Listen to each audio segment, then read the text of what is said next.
10.17%. And of course, the number of spoiled votes has come through to 9,100 while the countings continue. I have a very interesting guest with me right here, Gareth. Her name is Alana Baranov, who's an observer, and she's basically been observing the elections. She also did observe the 2009 elections. So I just want to pick her brain that we always talk about the observers, but what exactly is their job and what is their assessment, especially in a province like KwaZulu-Natal? Welcome, and if you could just give us just a broad analysis of what your observation has been so far of this year's elections.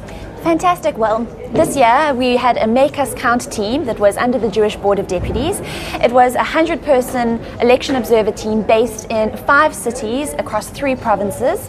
And our observers were stationed at voting polls throughout the day and into the night and this morning, monitoring the elections, making sure that everything was free and fair, and that the IEC was following protocol, that voters and party agents were also following the rules, and that the vote counting has been going smoothly and the election results are coming through to the IEC.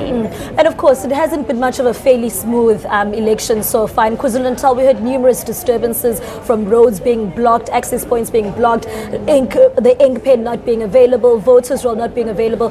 What the IEC is calling at the moment a sort of a slight disturbance. What was your observation as you saw around in KwaZulu-Natal?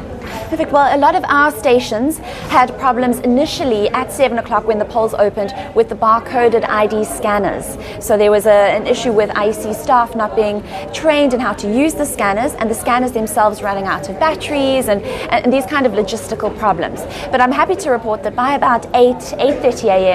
most of that had been resolved, and the voting started off a little bit slow, but it progressed steadily, and throughout the day there weren't any major incidences that our observers noticed, both in KZN as well as in Gauteng and the Western Cape. So these disturbances, what impact do you think they will have, if they have any, on the overall results? I think that the impact will be that some of the stations might have a delay in being able to count the votes, because there was a need for supervisors and for more people from the IEC to be deployed at various stations. So that might cause a problem, and there could be a discrepancy with some of the ballot papers. But overall, throughout our interaction with the IEC in this process, we've been very impressed with their efficiency, their organization, and the capacity that they've had this time around in 2014. So I think overall it's a positive spin that we have. And your report comes out?